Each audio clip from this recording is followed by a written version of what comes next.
across a number of angles, but I think it would be wrong to decide these things on the basis of race or country of origin. It's an issue that we have to deal with regardless of where it comes from. What are discussions have you had with the Australians about this? They've taken a completely different tack on it. So I'm not going to get into where our intelligence comes from and how those advice streams work, but as I've said, we have confidence that we have very good advice streams. Have you talked to the Australians about this? Well, as I said yesterday, I haven't, but it wouldn't be appropriate for me to. But I'm confident that the advice that comes to government is a robust advice that uses our full range of associations and collaborative relationships that we have. Okay, we've got our closest neighbour taking a completely different decision on this, but you're still comfortable with what we do?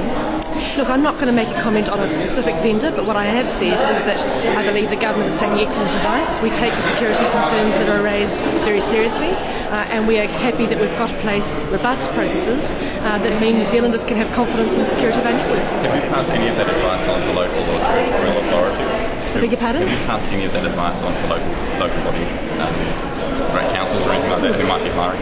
Well, we take our security information very seriously, but equally it's not something we discuss openly. So as a government, it's our job to have a role in the cybersecurity space and assure ourselves that we're taking those steps, and that's a responsibility that's held centrally. Because of course, you can't be sure that councils wouldn't be using them without any knowledge of obviously an security. Well, councils aren't building the networks. It's a government and local. It's a government and private sector initiative, and the control of cybersecurity policy, quite rightly, rests centrally.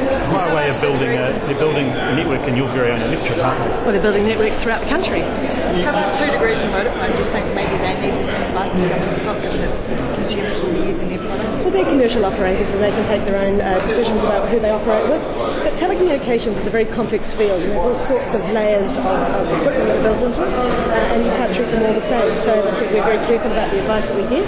We're not going to discuss it publicly, but we're confident that the advice is solid and that the steps we've taken in response to it are appropriate. You said you hadn't asked Australian authorities That's right. about it. Have New Zealand authorities asked the Australian authorities? I'm not going to discuss what our intelligence streams come from.